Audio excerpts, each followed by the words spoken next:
The first time Faith Anderson saw the man with stormy blue eyes sitting on the veranda of Serenity Shores Resort, she thought nothing of him. He was just another wealthy guest, quietly observing the ocean while nursing his morning coffee. She had no idea he was watching her too. Faith tucked a strand of auburn hair behind her ear as she balanced a tray of mimosas, navigating between sunbathers on the pristine white beach. At 23, this summer job at one of Florida's most exclusive resorts was meant to be temporary, just something to pay off her student loans before starting her teaching career in the fall. "Good morning." "Complimentary mimosas," she announced cheerfully to a group of women lounging by the infinity pool. The bright orange sun was climbing higher in the sky, promising another scorching day. "You're too kind, darling," one of the women drawled, lifting her designer sunglasses. "Is Lucas staying with us again this week?" Faith's professional smile didn't falter. "I'm sorry, madam, I wouldn't know. I just started a few weeks ago." The woman exchanged knowing glances with her friends. "Oh, honey, you'll know Lucas Gray when you see him. Everyone does." Faith nodded politely and continued her rounds. The name meant nothing to her. Wealthy people came and went at Serenity Shores like the tide, predictable in their demands, but ultimately forgettable. Later that afternoon, as Faith restocked the beach bar, her supervisor Margot appeared, looking unusually flustered. "Faith, thank goodness you're here. Daniel called in sick and we need someone to handle the Sunset Cabanas tonight. But it's simple. Just bring drinks and appetizers to the private cabanas. The guests there tip extremely well." Margot lowered her voice. "Especially Mr. Gray in Cabana 3. He's one of our most valued repeat guests." There it was again. That name, what's so special about him? Faith asked. Margot looked at her as if she'd just asked what was special about breathing. "Lucas Gray, the shipping magnate. His company Gray Maritime handles nearly 20% of all luxury cargo shipping in the Western Hemisphere." Faith shrugged. "Never heard of him." "Well, he's heard of you," Margot said with an enigmatic smile. "He specifically requested you for service tonight." A chill ran down Faith's spine despite the humid air. "Me? But why?" "Who knows why the rich do anything? Just be on your best behavior." As the sun began its descent toward the horizon, painting the sky in watercolor shades of pink and orange, Faith made her way to Cabana 3. The private structures were spaced far apart along the shoreline, offering exclusive ocean views and complete privacy for guests willing to pay the exorbitant fee. She knocked lightly on the wooden frame, her heart inexplicably racing. "Room service. Come in." The voice was deep and resonant, like distant thunder. Faith pushed aside the flowing white curtain and stepped inside. Lucas Gray sat on a plush daybed, gazing out at the ocean. He wasn't what she expected. No flashy watch or designer clothes, just a simple linen shirt with rolled-up sleeves and khaki shorts. His dark hair was slightly tousled by the sea breeze, and when he turned to look at her, those striking blue eyes caught her off guard. Faith estimated he was in his early 30s, with faint lines around his eyes that suggested he smiled often, though he wasn't smiling now. "Mr. Gray, I'm Faith. I'll be taking care of you this evening." She inwardly cringed at her choice of words. His expression softened. "Faith. Thank you for coming." She set up the small portable table with practiced efficiency, arranging the bottle of Shadhow Margox and selection of appetizers he'd ordered. "Is there anything else you need, sir?" she asked, trying not to stare at the way the setting sun cast half his face in gold. "Actually, yes." He gestured to the chair across from him. "Would you join me for a moment?" Faith froze. This was against protocol. "I'm sorry, Mr. Gray, but I'm not allowed to, please. Just for a minute, I have a question about the local area." She hesitated. Margot had emphasized how important this guest was, and refusing seemed riskier than bending the rules slightly. Cautiously, Faith perched on the edge of the chair. "Have you lived here long?" he asked. "All my life. Born and raised in Palm Harbor, just 20 minutes inland." He nodded, seeming genuinely interested. "I've been coming here for 5 years, and I've never ventured beyond the resort grounds. What am I missing? The conversation flowed more easily than Faith expected. She told him about the hidden coves locals preferred to the tourist beaches, the family-owned seafood restaurant that had the best grouper sandwich in Florida, and the weekend farmers market where her mother sold handmade soaps. You should see more than just the resort, she said, forgetting momentarily who she was speaking to. There's a whole different world beyond these gates. Perhaps I should, he replied, watching her with an intensity that made her cheeks warm. Faith suddenly realized the sun had set completely, and she'd spent nearly 30 minutes chatting with a guest. I should get back to work. Enjoy your evening, Mr. Gray. As she hurried away, Faith couldn't shake the feeling that something significant had just happened, though she couldn't say what. The next morning, Faith was assigned to beach service again. As she arranged loungers and set up umbrellas, she spotted Lucas walking along the shoreline, shoes in hand, pants rolled up to his ankles. Unlike the other guests who slept in after nights of cocktails and dancing, he seemed to appreciate the quiet beauty of dawn. Their eyes met briefly across the sand. He raised his hand in greeting, and she returned the gesture before turning away, inexplicably flustered. Throughout the day, Faith found herself looking for him. She told herself it was just professional interest in a valued guest, but deep down, she knew it was more. There was something about Lucas Gray that intrigued her, a quietness that contrasted with the typical brash wealth that frequented Serenity Shores. 3 days passed in similar fashion. Each evening, Faith was requested for Cabana 3, and each evening their conversations grew longer and more personal. She learned he was 34, had built his shipping empire from a single cargo vessel inherited from his grandfather, and despite his success, felt increasingly disconnected from his own life. Sometimes I feel like I'm just watching myself go through the motions, he confessed on the 4th evening as they shared the appetizer platter he'd insisted she try. Business meetings, charity galas, board dinners, none of it feels real anymore. Is that why you come here? Faith asked. To feel something real, his eyes met hers. I think I'm starting to. The intensity of his gaze made her heart stutter. Faith stood abruptly. It's getting late, I should go. Faith, Lucas called as she reached the curtain. Would you show me one of those local spots you mentioned? On your day off, maybe, she turned back, astonished. Are you asking me on a date, Mr. Gray? Lucas, he corrected. And yes, I believe I am. Faith should have said no. Dating guests was strictly against resort policy. But something in his eyes, a vulnerability beneath the confidence, made her nod. Sunday. I'm off Sunday. Sunday morning arrived with clear skies and a gentle breeze. Faith waited at the resort's side entrance, wearing a simple sundress and sandals, second-guessing her decision with every passing minute. When Lucas's sleek silver Aston Martin pulled up, her stomach flipped. He stepped out looking more relaxed than she'd seen him, in jeans and a navy button-down shirt that made his eyes even bluer. Good morning, he said, opening the passenger door for her. Faith directed him to a secluded cove tucked between 2 larger beaches, accessible only by a narrow path through coastal forest.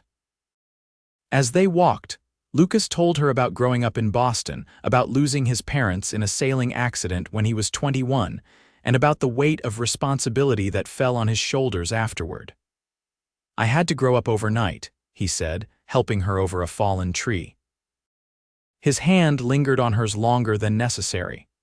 The company was struggling, and suddenly 200 families were depending on me to keep their jobs. That must have been terrifying, Faith said. It was, but sometimes the things that terrify us most lead us exactly where we need to go. The cove, when they reached it, was deserted. Crystal clear water lapped against pristine white sand bordered by rugged cliffs on either side. It's beautiful, Lucas breathed, taking in the unspoiled vista. And completely free, Faith said with a smile. The best things usually are. They spent the day swimming, collecting shells, and talking. Faith told him about her dream of opening her own preschool someday, about her younger sister battling leukemia when they were children, and how that experience shaped her desire to make a difference in young lives. As the sun began to set, they sat side by side on a blanket, eating sandwiches Faith had packed. "Why did you ask for me specifically that night?" she asked suddenly. "At the cabana." Lucas was quiet for a moment. "I noticed you my first day back. You were helping an elderly couple find their way to the restaurant, and you were so patient, so kind. In my world, genuine kindness is rare. I wanted to know if you were real or just very good at your job." "And your conclusion?" Faith asked, her heart racing. Instead of answering, Lucas leaned forward and kissed her. His lips were soft against hers, the kiss gentle but sure. Faith knew she should pull away. This was precisely what the resort rules were designed to prevent, but instead she found herself leaning into him, her hand coming up to rest against his chest. When they finally parted, Lucas tucked a strand of hair behind her ear. "Very, very real." The following weeks passed in a blur of stolen moments and secret meetings. During the day, Faith maintained professional distance, serving Lucas like any other guest when their paths crossed at the resort. But in the evenings, after her shifts ended, she would meet him at various locations around the coastal town, the hidden overlook above the harbor, the old lighthouse museum, the local ice cream parlor that had been operating since the 1950s. Lucas seemed to revel in these simple pleasures, viewing them through fresh eyes. "Do you know how long it's been since I've had ice cream from a cone?" he asked one evening, laughing as melting vanilla dripped onto his fingers. "The billionaire's struggle is real," Faith teased, but her smile faded when she saw his expression change. "Does that bother you, the money?" he asked quietly. Faith considered the question. "No," she said finally. "What bothers me is that you've never made something with your hands just because it brought you joy. You've never gone grocery shopping at midnight because you suddenly wanted pancakes. You've never stood in line for anything. And these are important life experiences. They're normal life experiences. They connect us to everyone else." The next day, Lucas didn't request his usual cabana service. Faith tried not to feel disappointed as she worked her shift, telling herself it was better this way. Whatever was happening between them couldn't last beyond the summer anyway. As she was clocking out, her phone buzzed with a text from an unknown number. "Meet me at the staff parking lot." Lucas was leaning against his car, but it wasn't the Aston Martin. Instead, he'd rented an old Jeep Wrangler with the top down. "Get in," he said, grinning. "We're going grocery shopping." They spent the evening buying ingredients for pancakes, Lucas insisting on pushing the cart and comparing prices with the enthusiasm of a child. Back at the small beachside cottage he'd rented away from the resort, they made a mess of the kitchen, creating what Lucas proudly declared were the world's ugliest but most authentic pancakes. As they sat on his porch eating their misshapen creations, Lucas turned to Faith. "Thank you," he said simply. "For what? Teaching you to make terrible pancakes, for showing me what I've been missing." His expression grew serious. "Faith, I've been thinking. My summer vacation ends in 2 weeks." Faith felt a pang in her chest. She'd been avoiding thinking about the inevitable end of their time together. "I know. I want you to come with me. To Boston, to New York, to wherever my work takes me next. I can show you my world the way you've shown me yours." Faith set down her fork, stunned. "Lucas, I can't just leave. I have a teaching position starting in September. I have my family here. My life is here. I could help you start that preschool you've been dreaming of, anywhere you want. With your money, you mean?" Faith stood up, suddenly uncomfortable.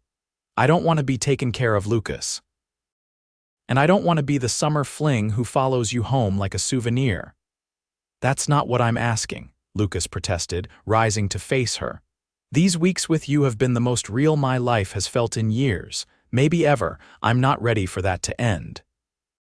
Faith shook her head, tears welling in her eyes. "What did you think was going to happen? That I'd abandon everything I've worked for to join your world of private jets and penthouses? That's not me, Lucas, and if you think it could be, you don't know me at all." She grabbed her purse and headed for the door. "Faith, wait," Lucas called after her. I need time to think, she said without turning around. Please respect that. The next few days were torturous. Lucas continued his daily routine at the resort, and Faith continued hers, but the easy connection between them had been replaced by awkward silence and averted gazes. Faith threw herself into work, picking up extra shifts to avoid dwelling on the heaviness in her chest. On her one day off, she visited her parents for dinner, seeking the comfort of familiar surroundings. Her mother noticed her distraction immediately. "What's bothering you, sweetheart?" she asked as they washed dishes together after the meal. "Nothing important," Faith lied. "Does this nothing important have a name?" Faith sighed, setting down the plate she was drying. "Lucas, he's a guest at the resort." Her mother raised an eyebrow but didn't comment on the policy breach. And he's leaving soon. He asked me to go with him." "To where?" "Everywhere." "Nowhere specific, just into his world." Her mother dried her hands and turned to face Faith fully. "Do you love him?" The question caught Faith off guard. Did she? The intensity of her feelings certainly suggested so, but was it possible to fall in love so quickly? "I think I could," she admitted, "but his life is so different from mine. Your father and I came from different worlds too, you know. He was a college professor and I was a waitress who never finished high school." Faith had heard the story before, but she listened anyway as her mother continued. "Everyone said it wouldn't work, but 40 years later, here we are. You know why? Because when two people truly want to be together, they find a way to build a world that works for both of them." That night, as Faith drove home along the coastal road, her mother's words echoed in her mind. Had she been too quick to dismiss Lucas's offer? Was there a way they could build something together without either of them sacrificing who they were? The next morning, Faith arrived at work to find the resort in a frenzy. A hurricane warning had been issued, and all guests were being encouraged to evacuate inland. Staff scrambled to secure outdoor furniture and board up windows. "Have all the guests in the north wing been notified?" Margot asked, checking items off a crisis management list. "Almost," another staff member replied. "Mr. Gray is insisting on staying." Faith's head snapped up. "I'll talk to him." She found Lucas on his balcony, watching the darkening sky with fascination. "You need to evacuate," she said without preamble. "This isn't a tropical storm, it's a Category 3 hurricane heading straight for us." Lucas turned, his face lighting up at the sight of her despite the circumstances. "Faith, I was hoping you'd come." "Not to chat, Lucas, to make sure you leave."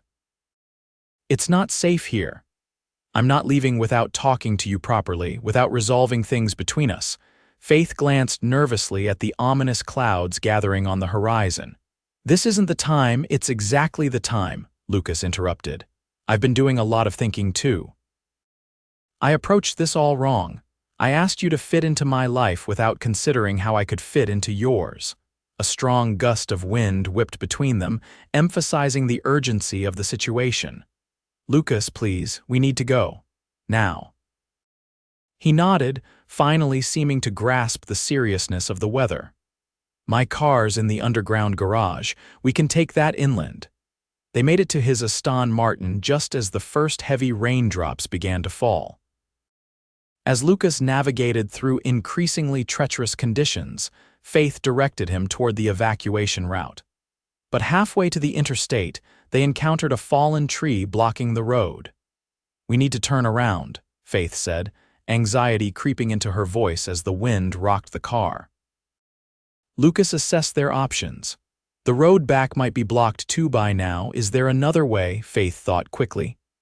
"My parents' house. It's 10 minutes from here on higher ground. They have a concrete basement and hurricane shutters." They arrived at the modest 2-story home just as the full force of the storm hit. Faith's parents welcomed them without question, helping them secure the car and get inside before the worst of the hurricane made landfall. For the next 12 hours, they huddled in the basement as the storm raged above. Lucas sat beside Faith on an old couch, their shoulders touching, listening to the wind howl and the house creak in protest. "I'm sorry I put us in danger," Lucas said quietly. "I should have evacuated when they first warned us." Faith squeezed his hand. We're safe now, that's what matters. In the dim light of battery-powered lanterns, with her parents dozing on cots across the room, Lucas and Faith finally had their conversation. "I don't want you to give up your dreams," Lucas said. "That was never my intention. I've never felt about anyone the way I feel about you." "I feel the same way," Faith admitted, "but I was scared. Your world seems so different from everything I know." "Then maybe it's time for a new world, for both of us." Lucas took her hands in his. "What if I told you I've been looking to expand Gray Maritime's operations to the Gulf Coast? We could establish a regional headquarters right here." Faith's eyes widened. "You do that. Move your business here." "Parts of it, yes. I travel for work regardless of where my home base is, and being near the person I love seems like a much better arrangement than living across the country from her." "The person you love," Faith repeated softly. Lucas's expression was open, vulnerable. "I love you, Faith. I think I've been falling for you since I first saw you helping that elderly couple find their way." Faith's heart soared. "I love you too," she whispered, the truth of it washing over her like a wave of certainty.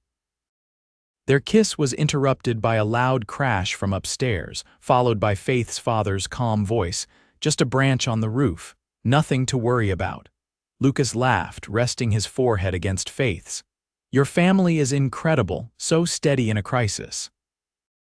"We've weathered a few storms," she replied with a smile. By morning, the hurricane had passed, leaving destruction in its wake but sparing the Anderson home any major damage. As they emerged into the debris-strewn yard, surveying broken branches and scattered roof tiles, Lucas put his arm around Faith's shoulders. "What do you say we rebuild together? Not just the storm damage, but something new, something that bridges both our worlds." Over the next year, Lucas did exactly that. He established Gray Maritime's Gulf Coast headquarters in Tampa, splitting his time between Florida and his other offices, but making Palm Harbor his primary residence. Faith started her teaching career at the local elementary school, and with Lucas's support, both emotional and financial, began developing plans for a preschool of her own.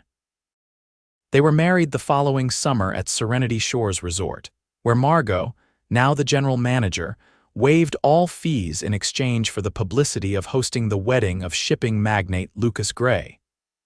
"Did you ever imagine this would happen when you assigned me to Cabana 3 last summer?" Faith asked Margot during the reception. "Honestly, yes," Margot admitted with a laugh.